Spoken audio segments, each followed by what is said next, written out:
Bem-vindos à nossa aula de número 6, o Adi Ashtanga Sadhana. Já começamos aí com esse nome que dá uma embananada, né? Vamos relembrar então o que significa esse termo sânscrito, na verdade, esses termos sânscritos. Adi significa principal. Ashtanga é uma palavra que é composta por duas outras palavrinhas. Ashta, 8, anga, partes, sadhana, prática. Prática principal de 8 em 8 partes. São essas 8 partes que você vai conhecer hoje. O Ashtanga Sadhana é a característica número 1, a primeira característica do Swastika Yoga. Os 8 feixes de técnicas, os 8 angas, essas 8 partes, são as que compõem a prática ortodoxa, que segue os 8 feixes exatamente na ordem em que aparece no nosso quadro. Mudou a ordem. Pranayama veio em segundo lugar, Asana veio lá na frente, veio por último. Mudou a ordem desses 8 feixes ou eliminou qualquer um deles, a gente já não está mais fazendo o Adi Ashtanga Sadhana. A gente está fazendo o quê? Uma prática heterodoxa, uma versão heterodoxa do Swastika Yoga. Com finalidades específicas, o instrutor vai estar conduzindo o consciente, organizando essa prática de acordo com as necessidades ou com os desejos do praticante dentro do desenvolvimento da filosofia e do acompanhamento. Então, o que a gente vai ver hoje é a prática principal completa, aquela que o aluno intermediário, que está entrando ali mais avançado, que está começando a fazer a prática dele em casa, é essa prática redondinha que é a mais recomendada. Tudo que você vai ver aqui, lembra que a gente está num pacote introdutório, básico, só para a gente conhecer esses termos principalmente, para a gente saber, né, eles aparecem o tempo todo na nossa prática, você está ouvindo esses nomes o tempo todo. Cada um deles, cada anga, eles são um material à parte que vão ser apresentados, estudados em cursos e aprofundamentos dentro do nosso programa de acompanhamento. Então, a gente vai conseguir se dedicar a cada um deles para entender como exatamente funciona, como montar cada um deles. Isso é uma coisa que a gente vai ver lá para frente. Aqui a gente vai se ater ao significado e ao propósito de cada um desses 8 feixes de técnicas do Swastika Yoga. Anota aí o quadro. Anga número 1, ou primeira parte da nossa prática ortodoxa do Adi Ashtanga Sadhana. Então imagina, vamos lá galera, vamos começar a nossa prática. Sente-se com as pernas cruzadas, as mãos em Shiva Mudra. Iniciamos com o primeiro Anga Mudra. Mudra, que significa gesto reflexológico, simbólico ou magnético, reflexológico, simbólico ou magnético, feito com as mãos. A gente começa a prática com a vivência do mudra porque a repetição ela vai condicionando o nosso cérebro a adentrar esse momento. Os mudras, eles têm então essa reflexologia, eles nos levam a esse estado interior de opa, agora é a hora que eu vou aqui me conectar. A gente vai se educando, vai se condicionando a entrar, onde a gente desce aquela aceleração, conecta o mudra. Então o mudra, imagina aquele momento em que a gente fecha os olhos, coloca as mãos, no caso no Shiva Mudra, né, nessa posição para as mulheres, nessa posição para os homens, com a mão direita por cima para os homens, que a gente está falando de polaridade, de positivo e negativo, isso é outro assunto. Então, uma vez que a gente coloca as mãos ali no início de cada prática, a gente se condiciona a entrar naquele momento de prática, a como se fosse girar uma chave, abrir uma porta e entrar naquele momento do sadhana. O mudra produz esse aquietamento e o mudra produz principalmente a receptividade, um estado de receptividade, de se deixar conduzir, de se perceber de maneira diferente. É um aquietamento para se abrir para novas experiências, a mostrar-se receptivo ao invés de reativo, a gente tá, né, tão no automático no dia a dia. No nosso tratado, nas nossas aulas, são sistematizados 108 mudras. Os mudras, eles podem ser feitos com as duas mãos, podem ser mudras que precisam ter as duas mãos juntas para estarem, né, formando, dando nome ao mudra, todos eles com nome sânscrito também. Ou podem ser mudras de uma mão também. Todos esses são mudras. Os mudras também têm atuação magnética, fechando circuitos energéticos no nosso corpo, dando um exemplo aqui ou do Pranamudra, com as palmas à frente do peito, que fecha um circuito aqui na altura de Anahata Chakra, na altura do coração, ativando esse chakra aqui. Ou, por exemplo, na hora dos respiratórios, com os dedos se tocando. Aqui a gente também está falando de mudra, fechando o circuito para evitar a dispersão do prana, da energia vital que a gente está querendo captar e gravar mais. Pontuando alguns diferentes mudras. Os mudras, em práticas mais profundas, eles nos ajudam a acessar estados internos mais específicos.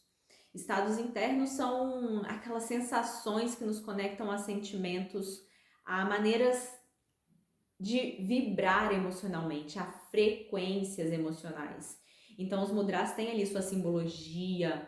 Por exemplo, esse mudra aqui, o Padma Mudra, representa a flor de lótus, que está representada ali ao arquétipo, a uma ideia mais complexa de beleza, de delicadeza, de afeto. Então, quando a gente trabalha estados emocionais, se conecta com esses estados emocionais em treinos mais aprofundados de mudra.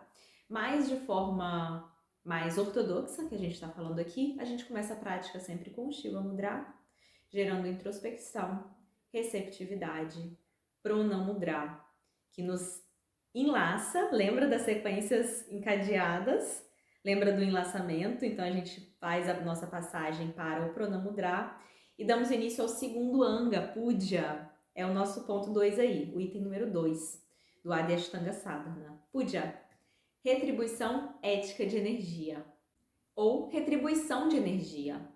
O Puja funciona como um agradecimento prévio. O Puja é dividido em 4 itens, 4 partes: ao local da sua prática, ao instrutor, ao seu professor, ao mestre mais antigo vivo da linhagem do Swastika Yoga e por último a Shiva. Então aqui o Puja ele vai estabelecer uma sintonia com cada um desses elementos da nossa linhagem. Quando a gente faz o Puja, a gente faz ele através de mentalização e atitude interior, de intenção. Então você, nesse momento, visualiza você se criando um feixe ali de retribuir uma energia, de fazer um agradecimento em direção, seja ao local que te proporciona realizar a prática, que te oferta segurança, seja em direção ao seu instrutor. E nessas mentalizações você estabelece uma sintonia se conectando a esse local ou a essas pessoas, a esse grupo, a essa linhagem. E quando a gente faz uma oferta, a gente entrega, naturalmente, a gente abre um canal para receber. E o Puja, apesar dele não ter um foco em receber, ele tem um foco em ofertar, sem expectativas. Então ele também está ligado ao exercício da gratidão, da oferenda, da autoentrega. Mas a função dele no final acaba sendo de fiz um movimento de entrega e vou me abrir e vou acabar recebendo mais daquela prática. Quando a gente se sintoniza, né, com uma pessoa, abre um espaço ali de mais vulnerabilidade, de mais carinho, de mais amor, de agradecimento, a gente se deixa transformar em sentido contrário. Então o Puja, ele cria essas conexões para a retribuição de energia para um lado, para quem está ali doando a prática, para quem está ali orientando a prática, e do outro, do praticante, ele acaba se sintonizando, recebendo uma prática cada vez mais adequada, cada vez mais sintonizada com o que ele precisa. Um processo muito interessante, muito bonito de vivenciar, quando o aluno e o professor, ou o grupo e o professor estão tão conectados. O Puja, ele é inclusive considerado a parte mais importante da nossa prática, para um momento em que a técnica precisa ser muito sincera, senão não funciona. Então a gente trabalha esse senso de honestidade com os nossos sentimentos e vai sendo trabalhado com o tempo, desenvolvido com o tempo, claro. Mas é muito bonito quando o aluno fala, puxa, estava precisando disso lá no final da prática. E o lado do professor intuitivamente trouxe aquela construção de prática. As práticas, elas não são montadas antes, né? Elas não são colocadas no papel. O professor, um pouco experiente, ele já se sintoniza ali com o grupo e já vai construindo, fluindo a prática dentro desses canais de quem está ali presente. Terceiro Anga, mantra, vocalização de sons e ultrassons. Mantra não é música, mantra é vocalização de sons. O objetivo principal dos mantras não é cantar, dentro da nossa linhagem não é adorar aqueles termos que estão sendo ditos, né? O mantra para nós, ele tá muito mais preocupado, ele tá muito mais embasado nos ultrassons. Os ultrassons são aqueles que a gente não consegue ouvir, mas que são gerados junto com os sons audíveis. Então, o mais conhecido deles, né, o mantra Om. Todas as vezes que a gente faz a vocalização do Om, ele é acompanhado por um ultrassom. E esse ultrassom, ele vibra, né? O som vibra, o ar vibra ondas. O que a gente quer é esses ultrassons que atuam sobre os nossos chakras, principalmente, e sobre as nadis. Mais um termo sânscrito para você conhecer.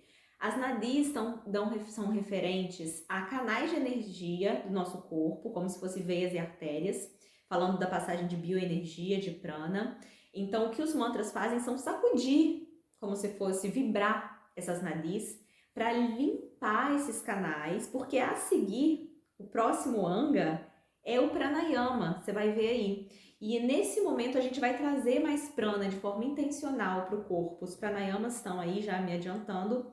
Pranayama, expansão da bioenergia através de respiratórios. Então, são os famosos respiratórios do yoga, né? Que tem um propósito muito claro, que é preencher o corpo de energia. Mas para isso, os mantras precisam vir antes para limpar, desobstruir, para que essa energia consiga fluir e ser bem aproveitada. Olha como um anga está enlaçado no seguinte. Cria atividade de purificação da mucosa ou limpeza orgânica. Os kriyas antecedem, por sua vez, os asanas e vão trabalhar as mucosas do corpo. O mais famoso dos kriyas são as contrações abdominais ou Nauli Kriya, que vai trabalhar na movimentação abdominal para estimular a limpeza dos intestinos. Mas a gente também tem kriyas que limpam as mucosas dos olhos, dos seios da face e até mesmo do cérebro. Então os kriyas, eles são uma técnica de limpeza, purificação, antes da gente começar a trabalhar de forma mais profunda a transformação do corpo, do veículo físico denso do asana, né? A parte talvez mais conhecida do yoga. O yoga, ele está sempre preocupado não só em inserir mais informação, mas a estar sempre limpando e aí sim reconstruindo, ressignificando, percebe? Sexto anga, asana. Técnica orgânica ou posição confortável, estável e estética.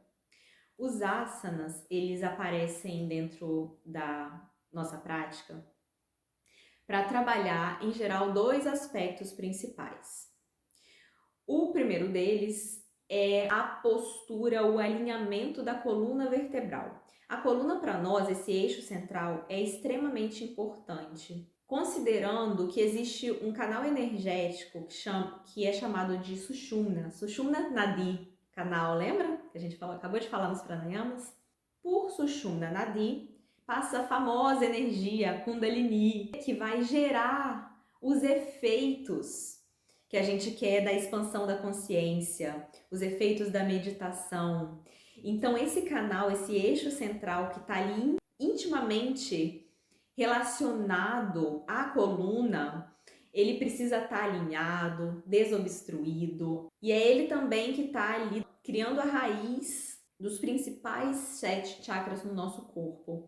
Então os asanas, eles são realmente muito importantes, inclusive não faz sentido para nós sentar para meditar se não há um trabalho prévio, constante, um aprimoramento da postura, da coluna ereta. A gente precisa estar sentado numa posição específica, com as pernas cruzadas, de uma forma confortável, onde a gente possa treinar, então, a habilidade de concentração, e precisa ter a coluna bem retinha. E a gente sabe que a nossa postura no dia a dia, que os nossos hábitos dificilmente nos ajudam a ter essa postura. Então, realmente a gente dedica bastante tempo aos asanas, porque eles vão determinar o sucesso aí da meditação, do samyama, da última parte, o coroamento do sadhana. Então, em primeiro lugar, o asana tem esse trabalho muito forte, principal aí ao redor do eixo da coluna, que é quando você vai observar movimentos de flexão lateral, torções, tração, anteflexão, retroflexão, que é tudo movimento ao redor do eixo da coluna. Para, enfim, a gente fortalecer, flexibilizar, gerar consciência corporal e ser capaz de chegar numa permanência confortável, permanências mais prolongadas para fazer os treinos de meditação. Em segundo lugar, o asana trabalha também com a inversão da circulação no nosso corpo, e aí é um detalhezinho que a gente vai ver também na aula de balanceamento dos asanas, e ele vai atuar sobre o sangue que chega na nossa cabeça, no cérebro também, vai potencializar, facilitar as transformações, os condicionamentos e a meditação. A gente passa a maior parte do nosso dia ou deitado quando a gente está dormindo, né? De alguma forma inclinado ou deitado, ou de pé. Então, existe a famosa invertida sobre a cabeça, quando as pernas ficam para cima, a cabeça do praticante no chão. E essa também é uma parte bem importante, bem interessante do asana, que vai trabalhar não, aí no caso a coluna tá retinha, trabalha, claro, vai trabalhar, claro, vai ter a sua influência acerca da coluna, mas aí a gente fala muito mais de uma influência no sistema circulatório. Então, um detalhezinho aqui para uma informação a mais para vocês. Sétimo anga, Yoga Nidra, técnica de descontração. Ciência da descontração. O Yoga Nidra, ele é composto também bem estruturado, segue uma metodologia de 4 partes, onde a gente tem a entrada no estado de descontração, a utilização desse estado de descontração, fazendo mentalizações de transformações físicas, de sonhos, projetos, quando o corpo está todo relaxado e a gente libera mais energia para estar mentalizando algo que a gente quer que aconteça, alguma transformação a nível de saúde, a nível de estrutura física, estética, seja lá o que for, não existe limites para essas mentalizações. Terceira fase do Yoga Nidra, preparo para voltar desse estado de descontração e relaxamento mais profundo, e o retorno efetivo é a 4ª parte. Estou pontuando rapidamente só para você entender que de fato é uma ciência da descontração. Isso significa que o Yoga Nidra, que esse relaxamento que a gente está acostumado a fazer, não é deitar e largar-se. Lembra que a gente está trabalhando no yoga com expansão da consciência. Então, em momento nenhum, muito pelo contrário, a ideia é esquecer tudo, voar e ir embora.